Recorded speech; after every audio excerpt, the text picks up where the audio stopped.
Le verset que nous allons lire aujourd'hui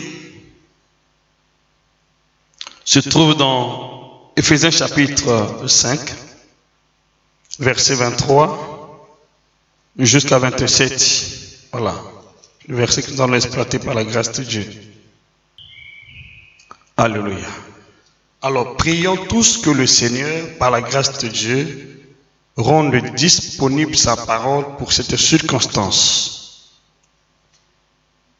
Je ne veux pas vous partager ce que je connais, mais je veux vous partager ce que le Seigneur veut que je vous donne par la grâce de Dieu. Amen. Parce que spirituellement, c'est une question de vie. Beaucoup d'entre nous ne connaissent pas cette vérité. C'est pourquoi nous prions certainement des années sans expérimenter les grandes choses dans la dimension spirituelle. Je prie que le Seigneur nous donne la parole qu'il faut. Père, donne la parole qu'il faut. Je sais que en un temps record comme celui-ci, ce n'est pas possible de pouvoir communiquer à ton peuple la pensée de l'Esprit tel que cela est conçu et révélé par ta parole. Je veux, Seigneur Dieu, que tu places les choses comme cela était dès le commencement pour que nous comprenions avec beaucoup d'efficacité et aussi de précision la nécessité du baptême d'eau pour l'Église de Christ. Seigneur, merci beaucoup. Je me rends disponible. Je me dispose de cœur pour prendre, recevoir et communiquer, transmettre ta volonté à ton peuple au nom de Jésus-Christ. Que Père, ce que nous écoutons aujourd'hui ne soit pas la pensée d'une personne, que ce soit réellement la pensée révélée de ton esprit, Seigneur Dieu. Au milieu de ce peuple qui éclaire les ténèbres et qui jette de la lumière pour notre avancement spirituel avec toi dans le nom de Jésus-Christ. Merci Père, au nom de Jésus, pour la pensée du Saint-Esprit, pour la puissance de ton esprit, pour la puissance de ta parole, pour la puissance de ta révélation qui est la lumière sur nos sentiers dans le nom de Jésus-Christ. Que toute la gloire, la louange, l'honneur, l'adoration te soit rendue à jamais. Au nom de Jésus, je dis Amen. Acclame plus fort pour la gloire de Dieu. Merci beaucoup.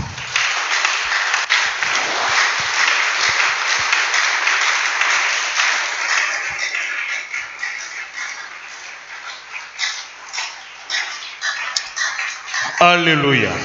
Amen. Alors, la nécessité du baptême d'eau pour l'Église de Christ. Alléluia.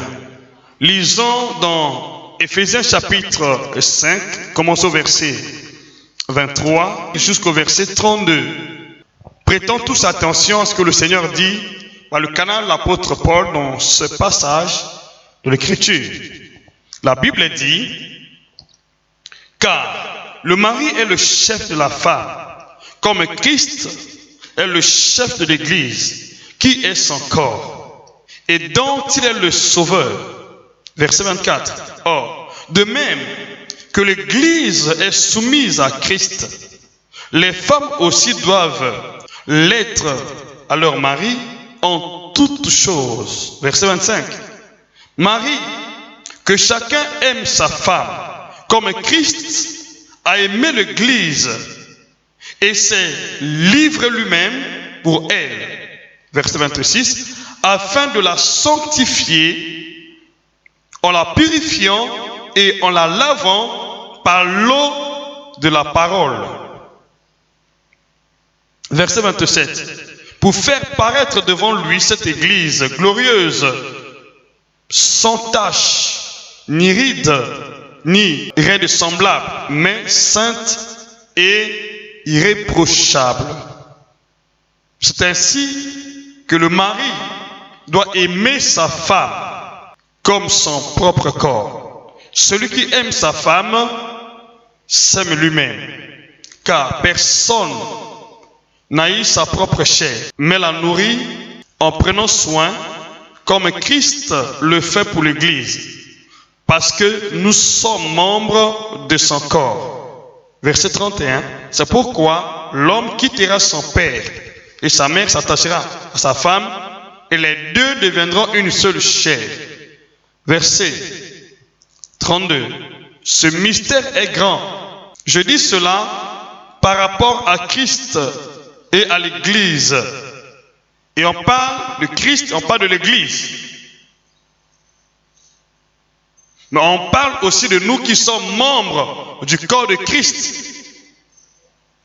Alors pourquoi Jésus avait pris le baptême? Alors il faut analyser les Écritures pour comprendre. Je n'aimerais pas aller vite en besogne. J'aimerais que chacun puisse avoir l'appréhension de la vérité de l'Écriture. Parce que souvent on conteste le baptême d'eau pour l'Église. On parle ici de Christ, on parle de l'Église. Et l'Église, comme cela a été écrit, est le corps de Christ. Et Christ a sanctifié le corps par l'eau de la parole, par l'eau du baptême.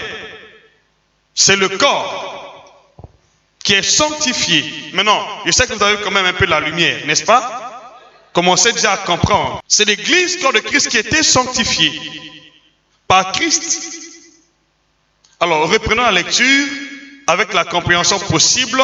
Je voudrais que chacun puisse prêter attention à ce qui est écrit. Car le mari est le chef de la femme, comme Christ est le chef de l'Église, qui est son corps. Donc, nous comprenons que l'Église est le corps de Christ. Est-ce que c'est clair? L'Église est le corps de Christ. J'entends ton amen.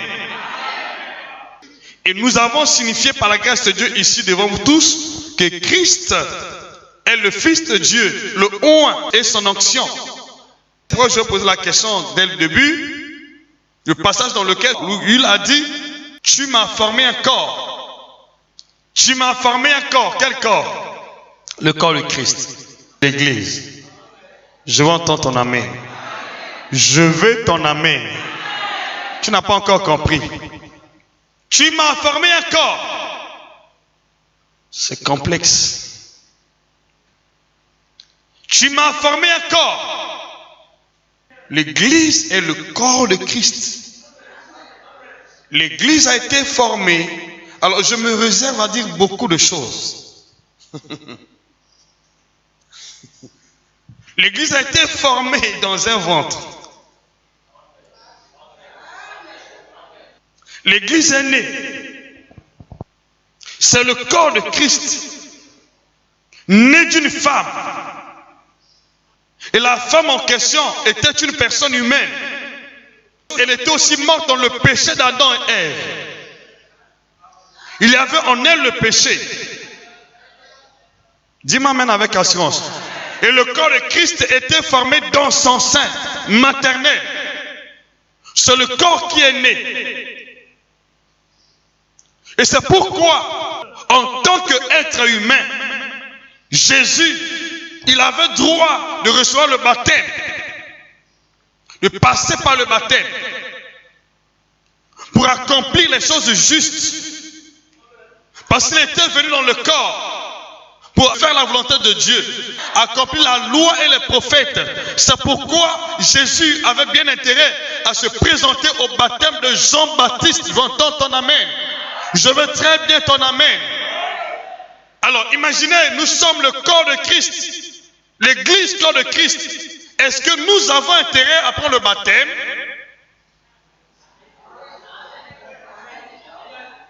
Est-ce que le baptême est une nécessité pour l'Église de Christ? Est-ce que le baptême est une nécessité pour le corps de Christ? Je dis oui, c'est une nécessité. Je veux très bien entendre ton amen. C'est une nécessité. Dis-moi amen. Ce n'est pas à cause de toi, c'est à cause de l'Église, corps de Christ, que nous devons passer par l'eau du baptême. J'entends ton amen. Le corps de Christ a besoin du baptême. Alléluia. Est-ce que c'est clair? Le corps de Christ a besoin du baptême. Le corps de Christ, parce qu'il est conçu dans le tissu humain, dans un corps humain, un corps qui était mort en esprit, un corps qui avait commis le péché, qui était mort dans le péché d'Adam et Ève. Le corps de Christ est conçu dans ce corps humain où il y avait le péché. Je veux ton amen. Je veux très bien ton amen. Je veux ton amen. C'est pourquoi il dit, tu m'as formé un corps. Pourquoi Dieu lui avait formé un corps? Pour pour faire la volonté du Père. Et quelle est la volonté du Père? Et parmi tant d'autres, quand on parle de la volonté du Père, il y avait le baptême de Jean-Baptiste. C'est la volonté de Dieu. C'est la volonté du Père. J'entends ton amen. C'est pourquoi le corps de Christ devait passer par là pour accomplir la volonté du Père. Pour faire la volonté du Père. J'entends ton amen. J'entends ton amen. Pour accomplir la loi et les prophètes. J'entends ton amen. Pour accomplir la justice de Dieu. Accomplir les choses qui sont justes devant Dieu. J'entends ton amen. Alors c'est pourquoi je dis la véritable église corps de Christ doit passer toujours par le baptême d'eau.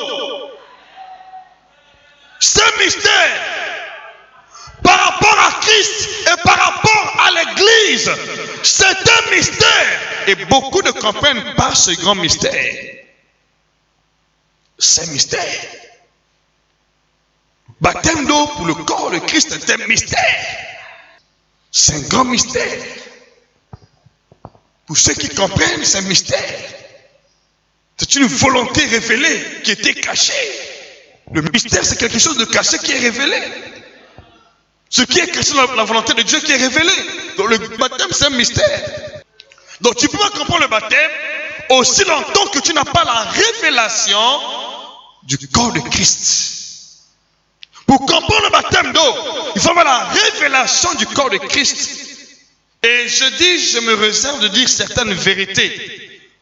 Parce que ça peut certainement vous déranger. Vous savez, en bonne partie, la vérité n'est pas admise avec facilité aussi. Il y a des gens qui mettent en cause la vérité parce que c'est un mystère. C'est un mystère. Il dit, tu m'as formé un corps. Tu n'as voulu ni holocauste. Tu n'as voulu ni sacrifice. Mais tu m'as formé un corps. Alors, où Dieu lui avait formé un corps?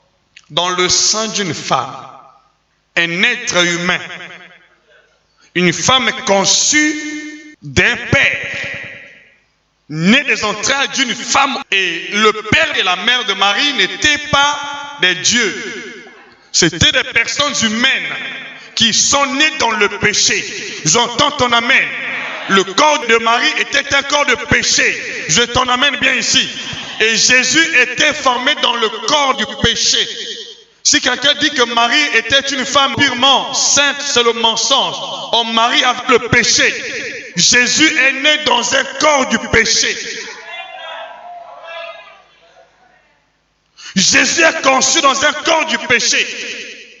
Il est né d'une femme qui était aussi censée être dans le péché. Je pose la question. Jésus était-il homme? Est-ce que Jésus était-il homme? C'est complexe. Avait-il l'ADN de qui? Je pose la question. Tu sors d'une maison qui est remplie d'une odeur nauséabonde, d'insalubrité. Je ne sais pas si cette odeur ne pourra pas te toucher. Alors c'est pourquoi lorsqu'on parle du baptême de Jésus, dans ce corps de chair, il avait des faiblesses. Pourquoi avait-il des faiblesses? Alors si nous admettons que Jésus avait des faiblesses dans ce corps de chair, parce qu'il est né de la chair et le sang, il avait le corps humain, n'était-il pas affecté par le péché? Pourquoi est-il mort pour les péchés? Puisque nous sommes son corps. Donc voilà, si Jésus est mort à cause du péché, c'est parce que le corps dans lequel il était conçu était un corps du péché. Il n'était pas un corps saint. C'est pourquoi il est mort à cause du péché. Et si Jésus était conçu dans un corps saint, il naît dans un corps saint, il n'allait pas connaître qu'est-ce qu'on appelle le péché. Si Jésus était seulement né de Dieu, il n'allait pas connaître le péché. S'il n'était pas né d'une femme, n'était pas passé par le tissu humain, on n'allait pas, en fait, trouver en lui une seule trace de péché. Il n'allait pas mourir dans le péché. Il n'allait pas devenir péché. Il n'allait pas devenir péché. Il n'allait pas devenir péché. Et alors, il est devenu péché dans quel corps? Je pose la question, dans quel corps? Dans quel corps? Dans son corps. Il est devenu péché dans son corps. Il s'est fait pécher dans son corps. Parce que c'était un corps humain, né d'une femme qui était aussi dans le péché. Nous étions tous morts dans le péché. Et Jésus était conçu dans ce corps qui était mort dans le péché.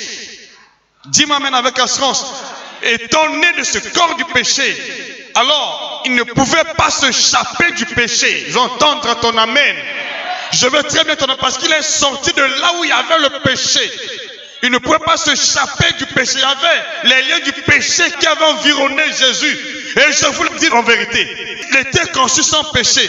Et lorsqu'il est né, il y avait des liens du péché qui avaient environné le corps de Jésus. Il y avait des liens du péché. Jésus n'avait commis aucun péché. Ça, nous sommes d'accord. Il n'a commis aucun péché. Mais il est né du sein d'une femme morte dans le péché. Et à sa naissance, le péché de Marie l'avait affecté. Le péché de l'humanité l'avait affecté. Parce qu'il était né de ce corps de péché. Les liens du péché l'avaient environné. Et c'est pourquoi il est mort dans le péché. C'est le corps. On parle par rapport au corps et à Christ. Là, j'accepte Christ, je parle de Jésus. J'entends ton amen. Il n'a commis aucun péché, mais il est né de ce corps du péché. C'est pourquoi je dis, ce n'était pas impossible que les liens de la mort ne l'environnent. C'était possible qu'ils soient environnés par les liens de la mort, les liens de la maladie, les liens du péché à cause de sa naissance de ce corps du péché. J'entends ton amen. C'est la raison pour laquelle Jésus avait intérêt à passer par le baptême. Pourquoi le baptême? Parce que le corps qu'il avait était tissé dans les liens du péché. Il avait intérêt à nous sauver en passant par le baptême d'eau. Et ça, je vous le dis, pour ceux qui ne comprennent pas, c'est la raison pour laquelle Jésus n'a pas commis de péché, mais il a reçu le baptême de Jean. Et nous avons lu que le baptême de Jean était le baptême de la repentance, le baptême pour le pardon des péchés. Alors il n'avait pas de péché. Mais pourquoi il est passé par ce baptême? Parce qu'il est né d'un corps de péché. Son corps était tissé, son corps était lié par les liens du péché. Les péchés de l'humanité étaient liés à son corps.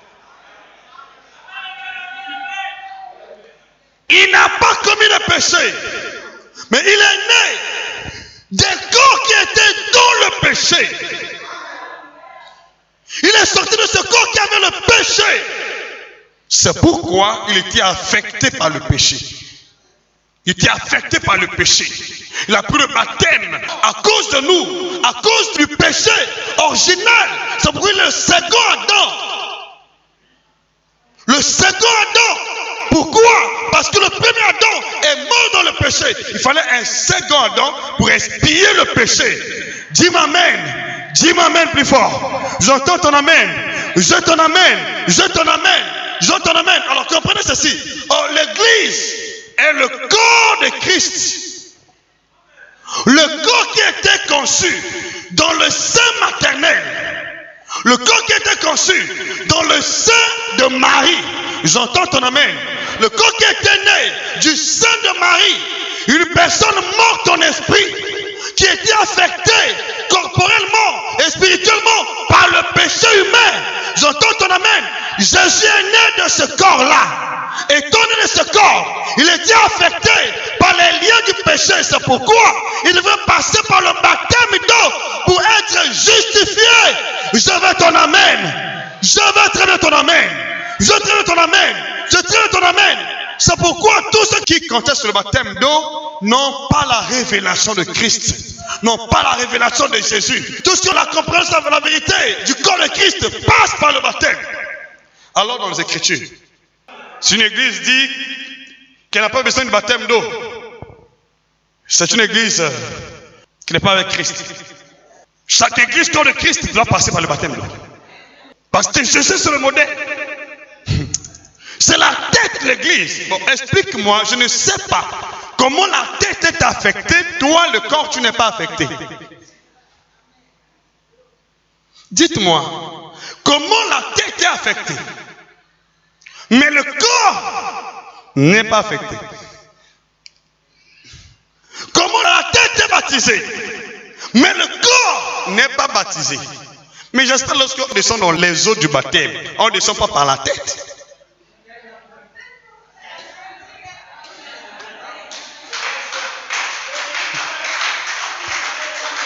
Dis-moi amen. C'est les pieds qui descendent. Et après la tête se plonge.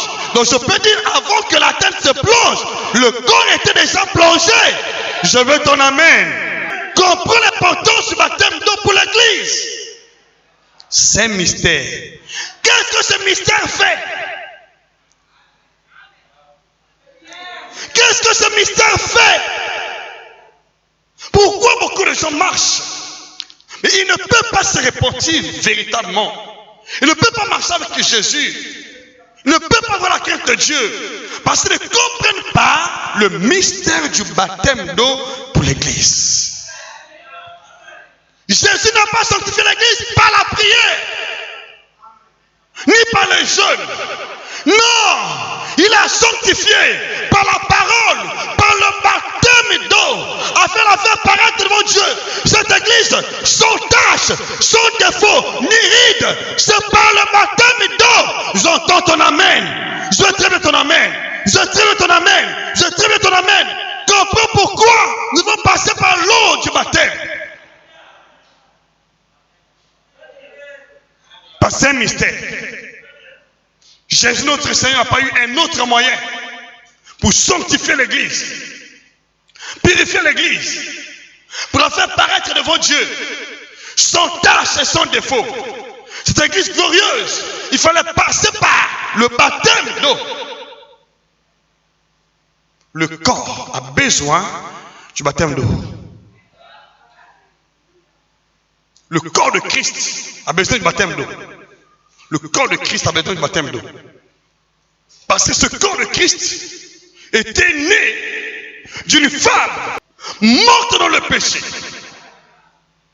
Ce corps était lié par le lien du péché. C'est pourquoi il a porté le péché de l'humanité. Alléluia. Jésus est conçu dans un corps du péché. Jésus est né d'un corps du péché. Marie était une femme qui était morte dans le péché. Le péché d'Adam et Ève. Étant né de ce corps, les liens du péché l'avaient environné. C'est pourquoi il est devenu péché pour sauver l'humanité. Et comment a-t-il fait? En passant par le baptême d'eau. Jésus n'a pas commencé son ministère sans passer par le baptême d'eau. Il a priorisé le baptême d'eau avant de commencer son ministère. Dis-moi amen. Or, le but du baptême d'eau est de sanctifier, de purifier, de pardonner les péchés. Mais Jésus est passé par là. Lorsque Jean voulut s'opposer, il dit, laisse faire les choses justes. Quelles sont ces choses? La volonté du Père. Pourquoi? Parce que le Père avait refusé les offrandes. Il avait refusé les sacrifices. Il avait besoin d'un corps. Un corps sanctifié. Un corps. Il avait besoin d'un corps. Besoin d'un corps qui va devenir péché. Qui doit passer par le sein d'une femme. Conçue du péché. J'entends ton amen. Né de ce corps-là.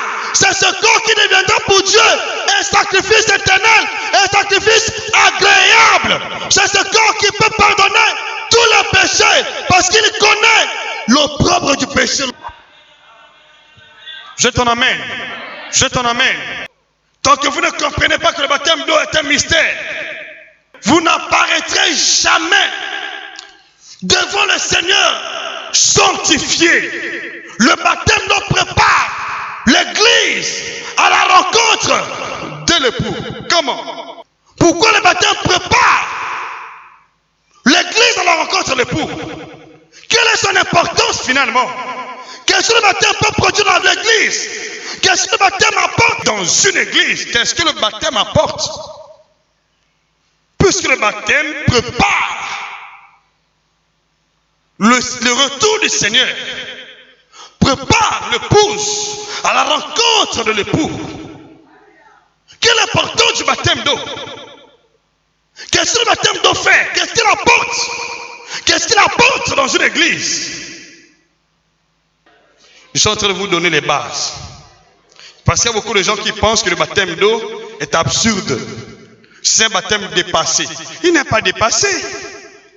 C'est le corps de Christ. Le corps de Christ qui était né de Marie et qui continue sa course à travers nous maintenant. J'entends ton amen. On appelle le corps de Christ habité par l'Esprit de Christ. J'entends ton amen. Je sais très bien ton amen. C'est pourquoi vous allez remarquer une chose. Lorsque un enfant naît, que se passe-t-il? Il y a d'abord l'eau.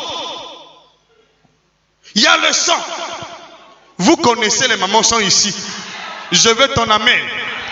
Je vous dis, vous allez comprendre. Quand Jésus est mort pour la naissance de l'église, on avait percé son côté.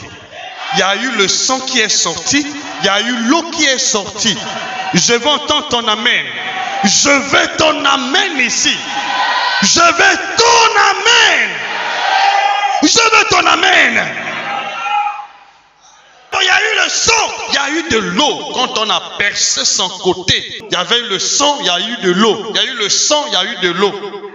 Remarquez Jésus avant la Pentecôte, qu'a-t-il fait? Il a d'abord fait, premièrement, l'alliance avec les apôtres en leur donnant sa propre chair, en leur faisant manger sa propre chair, en leur faisant boire son sang, avant d'aller à la croix. Je donne amen ici. Et à la croix, quand il est mort, on a percé son côté. Il y a eu d'abord le sang, et après il y a eu de l'eau. Et c'est de là où l'église était née.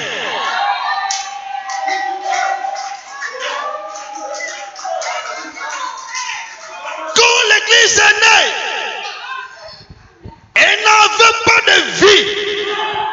Il fallait attendre quelques jours plus tard, 40 jours plus tard, afin que celui qui donne la vie, oh Christ, oh le Saint-Esprit, il est descendu, demeuré dans ce corps. Et c'est de là que l'église a commencé à vibrer par la puissance, par l'onction, par la puissance, par l'onction. Alors écoutez-moi s'il vous plaît. Vous savez pourquoi l'enfant est né? Au départ, l'enfant ne bouge pas, ne pleure pas. L'enfant n'a pas de mouvement. Tu sais pourquoi? Parce que quand l'enfant est né, l'Esprit vient sur cet enfant après sa naissance. Je veux ton amen.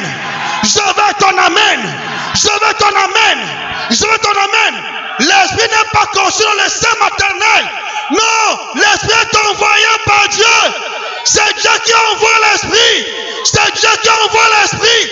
C'est Dieu qui envoie l'Esprit. C'est Dieu qui envoie l'Esprit. C'est Dieu qui envoie l'Esprit.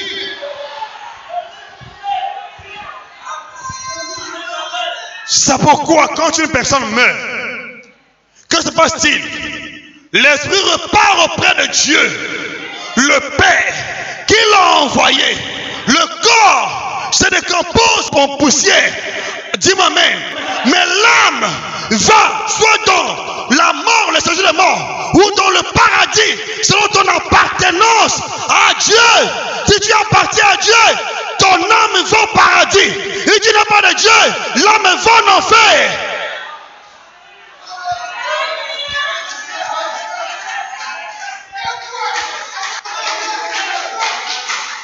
Alléluia. Je veux ton amen. Je veux ton amen. Je veux ton amen. Que les gens ne vous séduisent pas. Nous avons besoin du baptême d'eau. Nous avons besoin du baptême d'eau. En tant que corps de Christ, nous avons besoin du baptême d'eau. C'est ce baptême-là qui nous fera paraître devant Dieu sans tache, sans défaut, ni ride, ni quelque chose de semblable. J'entends ton amen ici. Je ton amen ici. Je ton amen ici. Je ton amen ici. Reçois la grâce là. Reçois la grâce. Reçois la grâce. Reçois la grâce. Reçois la grâce. Au nom de Jésus-Christ. Vous avez compris? Est-ce que vous avez compris? L'esprit n'est pas conçu. L'esprit était créé par Dieu. C'est Dieu qui envoie l'esprit. Lorsque vous concevez les enfants, l'esprit est auprès de Dieu. L'esprit descend à la naissance de l'enfant. Lorsqu'il est dans ton sein maternel, il vit avec son âme. Je veux très bien ton amen. Je veux très bien ton amen. À sa naissance, Dieu envoie l'esprit. C'est pourquoi lorsque nous sommes nés de nouveau, qu'est-ce que Dieu fait? Il envoie son esprit. Il envoie son esprit. Il envoie son esprit. Il envoie son esprit. Il envoie son esprit. Il envoie son esprit. Il envoie son esprit. Il envoie. Allez, recevez le Saint-Esprit. Recevez le Saint-Esprit. Recevez le Saint-Esprit. Au nom de Jésus-Christ. Beaucoup de gens n'ont pas compris ce mystère. C'est pourquoi l'Église commence à combattre le baptême. Ils n'ont pas compris. Ils n'ont pas compris. Tu n'iras pas au ciel parce que tu es en train de mener une vie équitable. Tu n'es pas capable par toi-même. C'est le baptême qui nous purifie. C'est le baptême qui nous lave. Et nous présente devant le Seigneur, devant l'Esprit, devant Dieu. Ce n'est pas toi. Ce n'est pas toi. Ce n'est pas toi. Ce n'est pas toi. C'est le baptême. J'entends ton amen. C'est le baptême. J'entends ton amen. Dis-moi amen. Raison pour laquelle, lorsqu'il vous appelle en tant qu'église, vous ne pouvez pas vous présenter devant lui sans être sanctifié par le baptême d'eau. Lisez bien ce passage, ce n'est pas moi qui ai écrit. Beaucoup de gens mal interprété. Écoutez ce que le Seigneur a dit. Il dit, si quelqu'un est né d'eau et d'esprit, il ne verra pas le royaume de Dieu. Si quelqu'un est né d'eau et d'esprit, nous savons que l'eau représente la purification. L'eau représente aussi la repentance. J'entends ton amen. Je t'en amène. Si quelqu'un est né d'eau et d'esprit, l'eau dont on parle ici, ce n'est pas l'esprit. C'est l'eau de la parole. C'est l'eau du baptême. Si quelqu'un est né d'eau et d'esprit, en tant que corps, nous sommes nés d'eau. Nous sommes nés d'eau. Il faut être passé par l'eau. Il faut passer par l'eau. Sinon, tu ne seras pas agréable à l'esprit. C'est que Jésus a préparé la naissance de l'église. Il y a eu d'abord la Sainte Seine. Il y a eu sa mort sur la croix. Son sang est répandu. Lui est sorti. Et après il est allé au ciel. Il envoie l'esprit. Et l'église a pris vie. J'entends ton amen. Je ton amen. Remarquez la même chose au commencement. Qu'est-ce que Dieu a fait? Il a fait pleuvoir sur la face de la terre. Avec cette boue-là, Dieu a fabriqué le corps humain. J'entends ton amen. Et quand il aura fini de fabriquer, qu'est-ce qu'il a fait? Il a soufflé dans le corps humain. L'esprit est venu après la fabrication du corps humain, après la formation du corps humain. Il a soufflé. Je t'en amène. C'est ce qui se passe. C'est pourquoi, après ces enseignements, tu ne seras plus la même personne. L'esprit va opérer dans ta vie comme jamais auparavant.